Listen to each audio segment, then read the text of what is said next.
7위 지금부터 만나볼 거예요. 이번에는 이웃에게 고소를 당한 이 작가.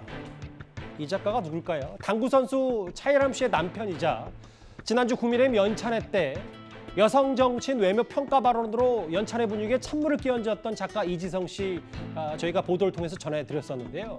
이번엔 본인 아파트 이웃 주민들과 법적 분쟁을 벌이고 있다. 이런 소식이 뒤늦게 알려졌습니다.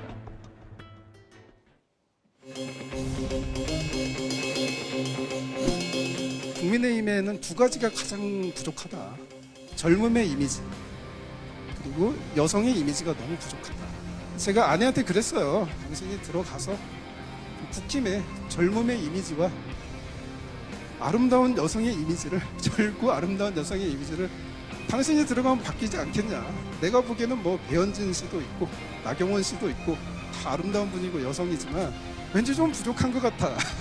김건희 여사로도 부족한 것 같고 당신이 들어가서 4인방이 되면 끝장이 날 것 같다. 그래서 들어갔으면 좋겠다. 이렇게 해서 들어가게 됐습니다. 네. 아유, 감사합니다. 네.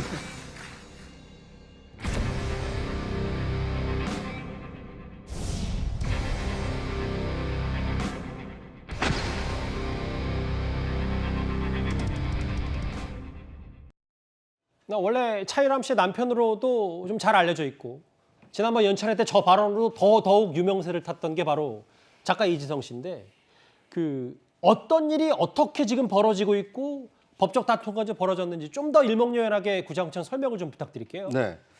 지난 1월에 이지성 씨가 이제 새로운 집으로 이사를 가기 위해서 서울 강남구에 있는 한 아파트를 좀 수선 공사를 한 모양입니다. 인테리어 공사를 한 거죠? 그렇습니다. 인테리어 공사를 하면서 이제 현관문을 추가로 달고 이렇게 아파트에 있던 내부 계단을 이제 철거를 했는데 예. 이제 이런 그 아파트 내부 공사를 할 때는 그 해당 관청의 대수선 공사 허가를 받아야 되거든요. 그런데 이제 그런 신고 절차 또는 허가 절차 없이 단독으로 이런 그 보수 공사를 하다가 이제 너무나 이제 소음과 진동이 많아지다 보니까 이제 주민들이 좀 반발을 해서 이 강남구청에 이제 고발을 한 겁니다. 그러니까 구청에서 나와서 보니까 허가 없이 공사를 하고 있는 것을 이제 알게 돼서 시정을 해라 이렇게 요구를 한 겁니다.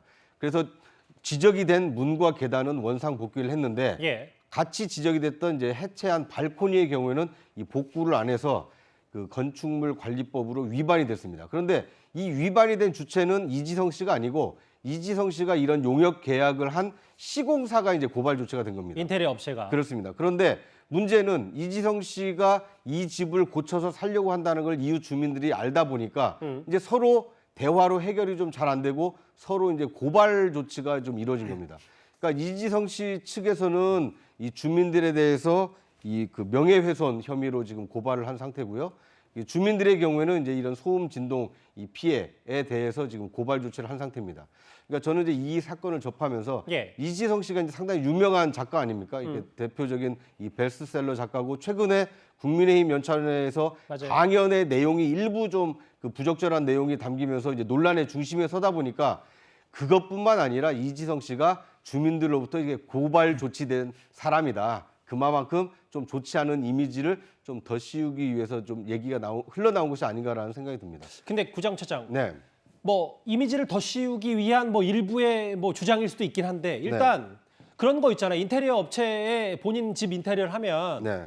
뭐 해당 구청의 허가는 물론이고 주변 그 아파트 주민들에게 뭐 같이 뭐 아래 위층에 네. 우리가 2, 3주 정도 인테리어를 할 텐데 내부 리모델링을 할 텐데 뭐 이런저런 사정으로 조금 소음을 이해해달라.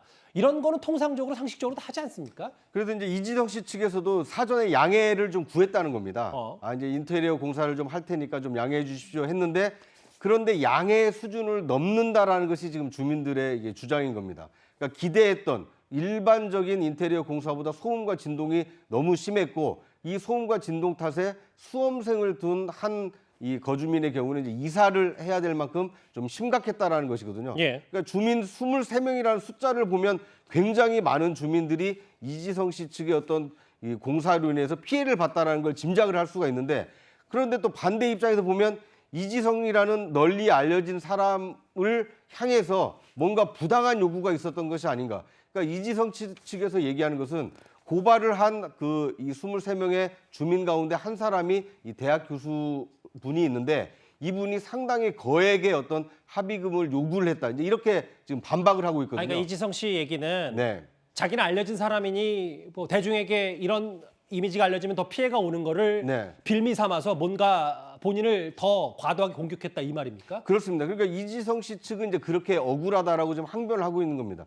그러니까 일반적으로는 만약에 인테리어 공사에서 소음과 진동이 너무 크다라면 주민들이 입주 예정인 사람을 상대로 고소 고발을 하지는 않거든요. 예. 그 공사를 하고 있는 시공업체를 상대로 고소 고발을 해서 시공업체가 원상복귀를 하거나 아니면 피해 보상을 하는데, 그런데 그 시공을 맡긴 사람이 이지성이다. 베스트셀러 작가다. 그러다 보니까 이제 주민들이 이런 피해에 대해서 상당히 더 일반적인 통상의 수준을 넘어서는 많은 어떤 그 보상을 요구한 거 아니냐. 지금 이지성 씨 측은 그렇게 항변을 하고 있는 겁니다. 저는 이제 이번 사건의 경우에는 알겠습니다. 이지성 씨 측도 고발을 했고 주민들도 상당수가 고발을 했기 때문에 이 관계 당국, 강남구청과 이 경찰에서 이 고소 고발 조사를 빨리 해서 누가 잘잘못이 있는지를 가려주는 것이 좀 필요하다고 보입니다. 김준일 대표님, 그러게요. 그러니까 결국 이게 단순한 뭐 인테리어 공사라니까 시끄럽고 안 시끄러운 차원을 훌쩍 벌써 넘어버린 거고, 나한테 의도를 갖고 뭔가 고소했다고 생각하는 이지성 씨의 입장도 있는 반면에 본인도 거액을 요구하지 않았다 뭐 이런 얘기까지 있고, 이거 매듭이 이지성 씨 관련해서 앞으로도 좀 이게 사건이 쉽게 매듭이 잘 안 되겠는데요.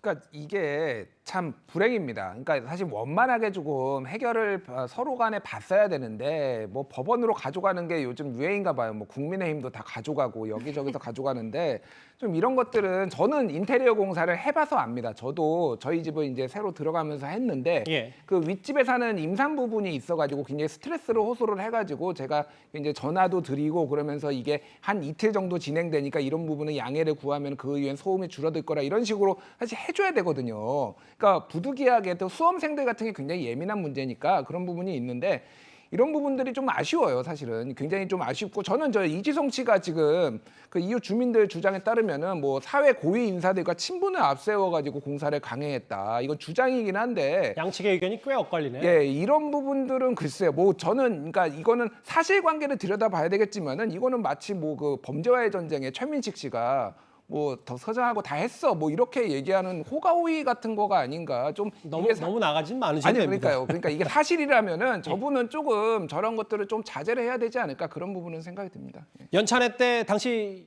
여성 외모 품평 발언으로 논란을 꽤 겪었는데 뒤늦게 알려진 사실, 개인 법적 다툼까지 본인 아파트에서 휘말렸다. 이지성 씨 얘기는 지난주에 이어 오늘도 한번 사건 사고 소식으로 한번 만나 봤습니다.